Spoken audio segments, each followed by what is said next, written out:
Hello, it's me, Aleese Lightyear. Welcome back to the channel. Thanks for clicking on this video.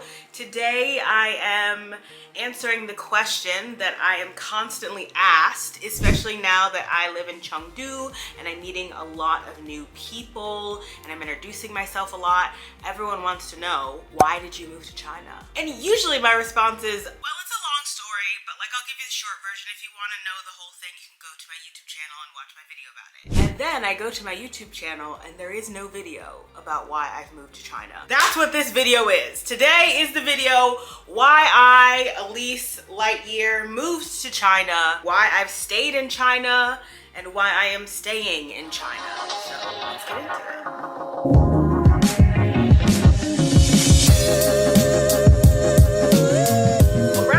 Let's start at the beginning. I moved to China in 2019.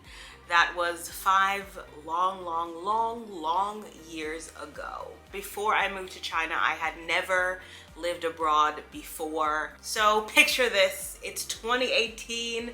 I was living in New York City and working in TV production.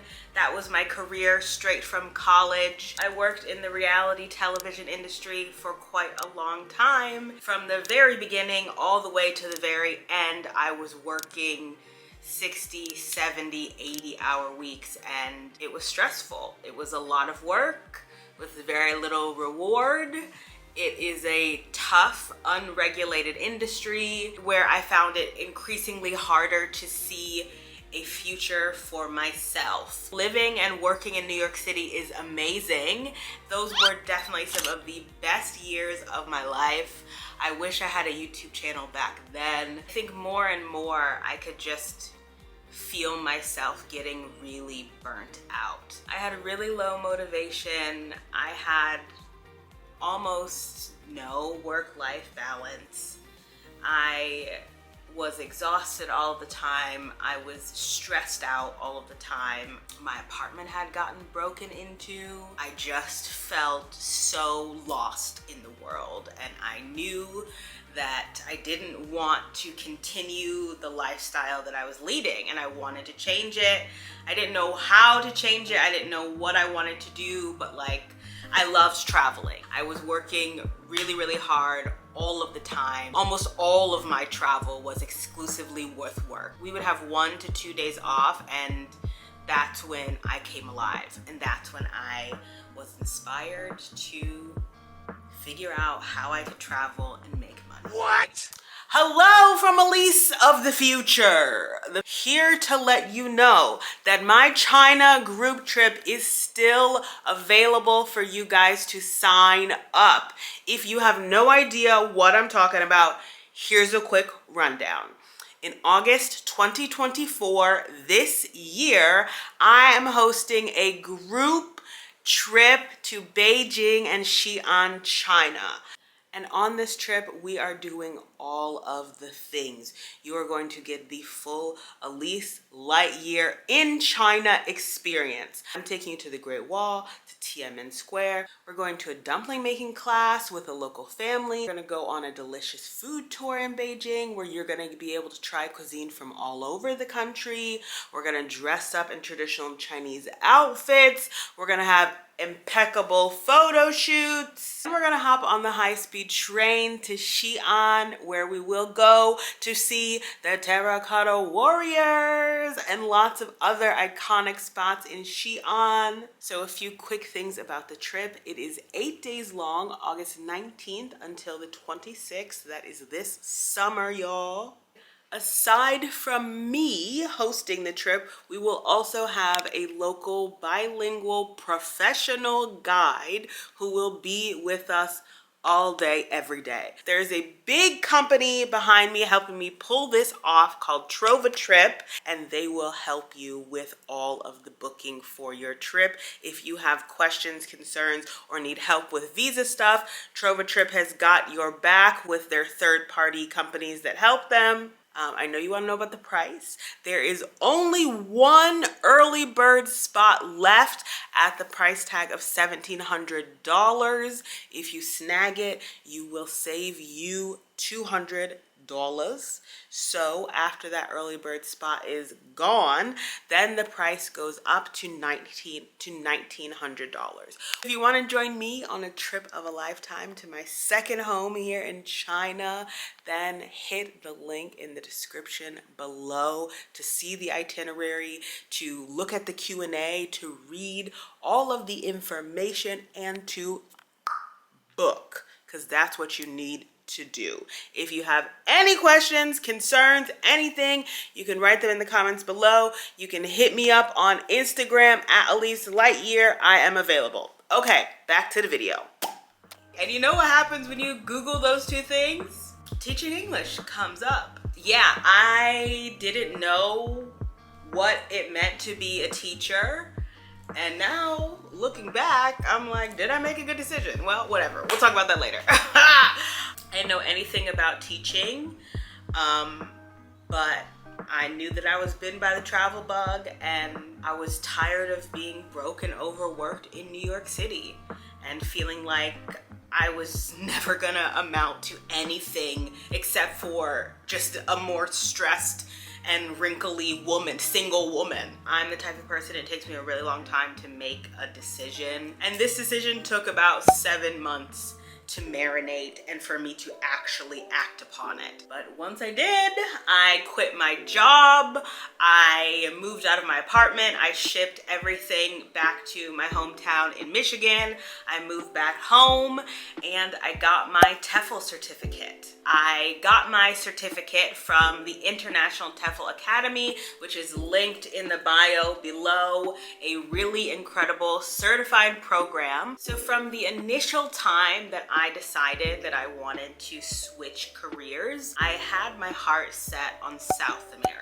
And that's because I was super familiar with the culture, the cuisine, the language. It just felt like mentally a safe choice for me. The countries in South America just were not giving great benefits. The salary was like $500 US a month. There wasn't that much potential for me to save money.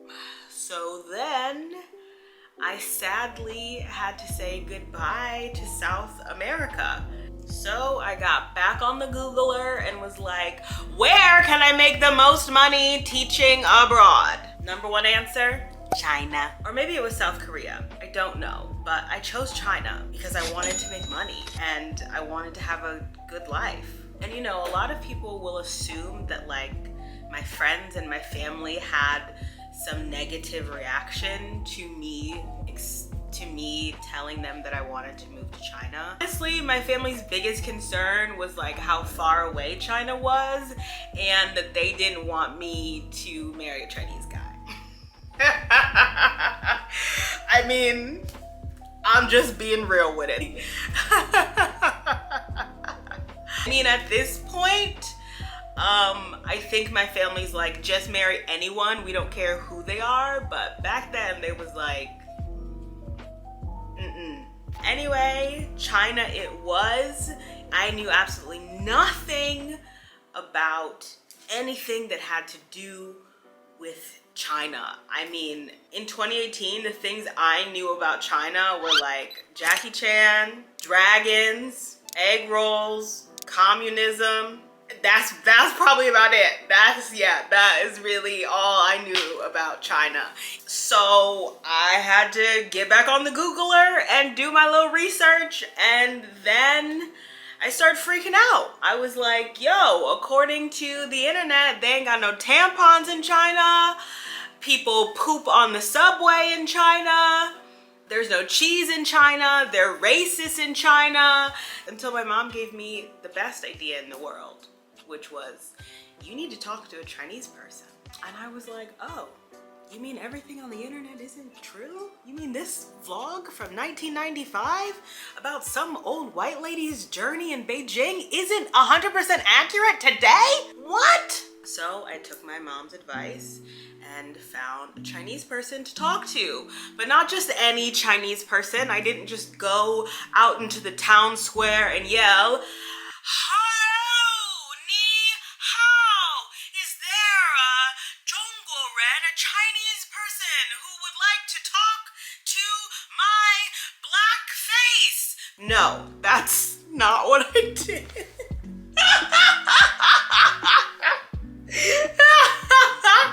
Instead, I posted on a university forum page.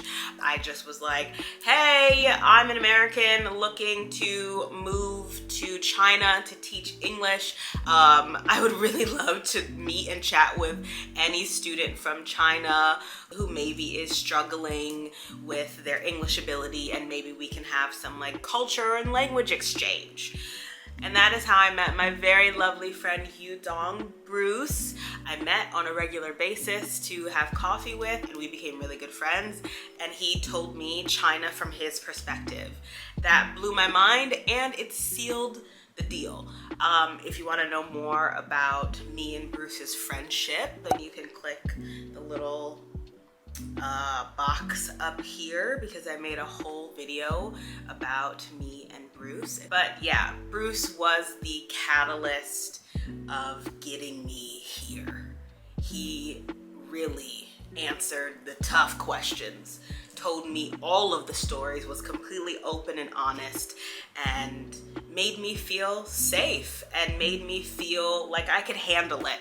More importantly, another great thing that Bruce was able to do for me was like explain the Chinese school system. Because in China there are so many different types of schools that you can work at, that I was extremely overwhelmed with the amount of choices that I needed to make. Fast forward again to February 2019. It took a very long time for my visa paperwork and all of those things to finish. I chose Beijing because Beijing is the capital, and Beijing has a US embassy, and Beijing is a more international city. So yeah, Beijing it was.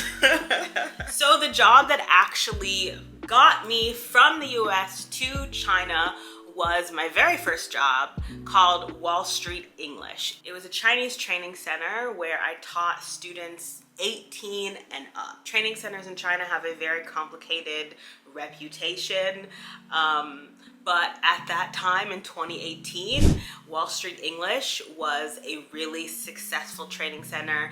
They had schools all over the country. They offered me a very good package. To be honest, the first 6-7 months of my life living in China are a blur. I just remember constantly being confused, but so excited about everything, but like always being sick. Yeah, it was a really tough transition. But once I settled in, I was comfy. I was like, okay, I like it here. Everything's good. Until month 12, my 1-year China-versary was February 2020, AKA the beginning of COVID. When the pandemic first hit, it was a very scary time. Like, COVID didn't even have a name. You know, as time passed and things got more serious, my family and I had the conversation about safety and quality of life, and like what my life would look like during the pandemic in the US versus China. If I moved back home in the middle of the pandemic in the US, I would just be on my mom's couch with no car, no income, no job, and no prospect of getting a job during the pandemic, versus staying in China with a steady job, with a steady paycheck. Yes, a very harsh COVID policy, but I was very safe. So that's why I stayed. But of course, coming to that decision wasn't easy. Living here during the pandemic times and the zero COVID policy also was not just a walk in the park. Here we are, all the way in 2024, and it is officially 1 year in China without any COVID restrictions. Only 1 year. Now that the restrictions don't exist anymore, I have the freedom to travel every summer and every winter holiday as much as I want. And best believe that's what I'm gonna do. Because during the pandemic, as amazing as it was to travel within China, I was ready to go to Thailand and like Singapore and Cambodia and all of those places. I literally have only been to Japan, and Vietnam. Those are the only other 2 Asian countries I've been to, and I've been living in China for nearly 5 years. So 2024 for me is all about saving money and traveling. But saving money and traveling are not the only reasons why I choose to stay in China. Safety is a major one. It doesn't matter if it's 3 a.m. or 3 p.m. I feel completely safe here, but that doesn't mean that I'm gonna stay here forever. Like I said earlier, I want a family, I want a husband, and to be honest, I don't really see that happening for me in this country. So I'm actively manifesting and pursuing that, but I probably am, I don't know, gonna stay a year or 2 more in China, and then I will be off to my next adventure, wherever that may be. So there it is, all laid out. That is the story of why I moved to China.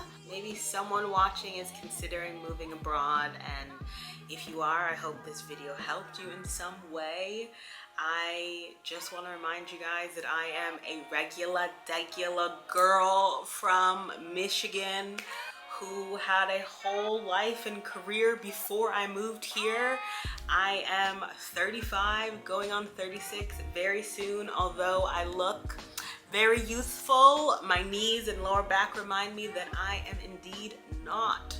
So if you are someone of my age and you're looking to move abroad, do it, baby, do it.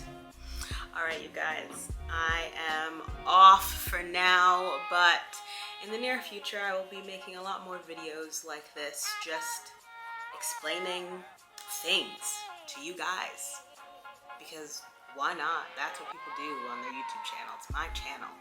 I'm in control. All right. Catch you on the next one. You know what it is. Aleese Lightyear, over and out.